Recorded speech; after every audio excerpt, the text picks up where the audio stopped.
selamat siang. Assalamualaikum warahmatullahi wabarakatuh. Perkenalkan, nama saya Jennifer Claudia Walo, NIM 8599663442, Prodi PGSD. Pada kesempatan kali ini saya akan menjelaskan bagaimana hubungan timbal balik antara filsafat ilmu dan pendidikan, serta peran pentingnya dalam memperkuat keilmuan pendidikan. Saya akan menjawab pertanyaan nomor 1, bagaimana filsafat ilmu menguasai dan memperkuat eksistensi keilmiahan serta nilai-nilai dalam ilmu pendidikan. Jawabannya, filsafat ilmu mengawasi dan memperkuat pendidikan. Filsafat ilmu berfungsi sebagai landasan yang mengawasi dan memperkokoh eksistensi ilmu pendidikan. Melalui prinsip-prinsip ilmu, filsafat memastikan bahwa pendidikan bukan sekadar praktik, melainkan ilmu yang memiliki dasar yang jelas, sistematis, dan dapat dipertanggungjawabkan.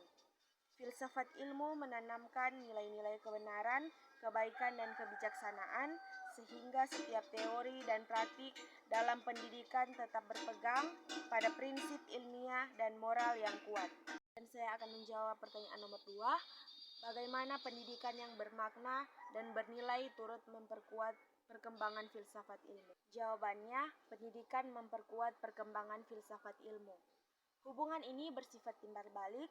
Pendidikan yang bermakna dan bernilai menjadi tempat pengujian dan penerapan gagasan-gagasan filsafat. Ketika konsep-konsep filsafat diterapkan dalam dunia nyata pendidikan, maka filsafat ilmu itu sendiri menjadi hidup, berkembang, dan terus-menerus berkaya oleh pengalaman-pengalaman baru.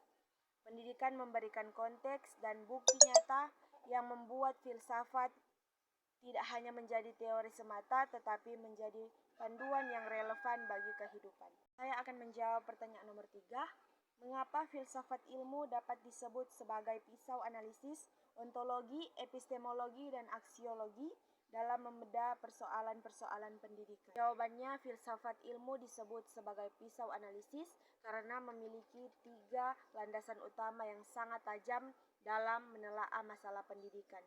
Yang pertama, ontologi, menjawab apa hakikat pendidikan itu sendiri, apa yang menjadi objek kajiannya. Yang kedua, epistemologi, membahas bagaimana cara kita mendapatkan dan menguji dan memastikan kebenaran ilmu pendidikan tersebut.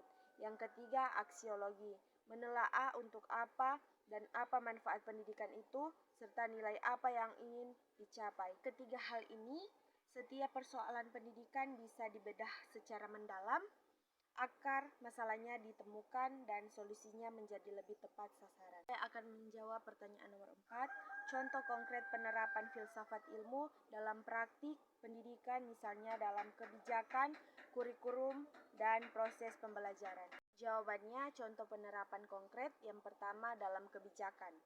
Saat pemerintah menerapkan kebijakan Merdeka Belajar, hal ini didasari pandangan filsafat bahwa hakikat pendidikan adalah memanusiakan manusia dan mengembangkan potensi atau ontologi, serta bertujuan agar ilmu bermanfaat bagi kehidupan atau aksiologi. Yang kedua, dalam kurikulum. Penyusunan kurikulum disusun secara sistematis berdasarkan cara belajar manusia atau epistemologi, agar materi yang disampaikan benar-benar bisa dipahami dan bermanfaat. Dan yang ketiga, dalam pembelajaran.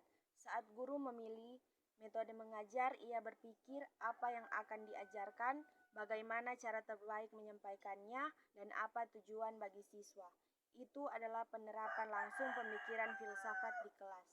Sebagai simpulan, filsafat ilmu adalah fondasi dan alat analisis yang menjaga pendidikan tetap sebagai ilmu yang kokoh dan bermutu.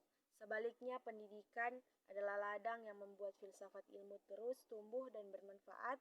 Keduanya saling menguatkan demi ciptanya pendidikan yang benar, baik, dan bernilai. Demikian pemaparan saya. Terima kasih. Shalom, assalamualaikum warahmatullahi wabarakatuh. Selamat siang.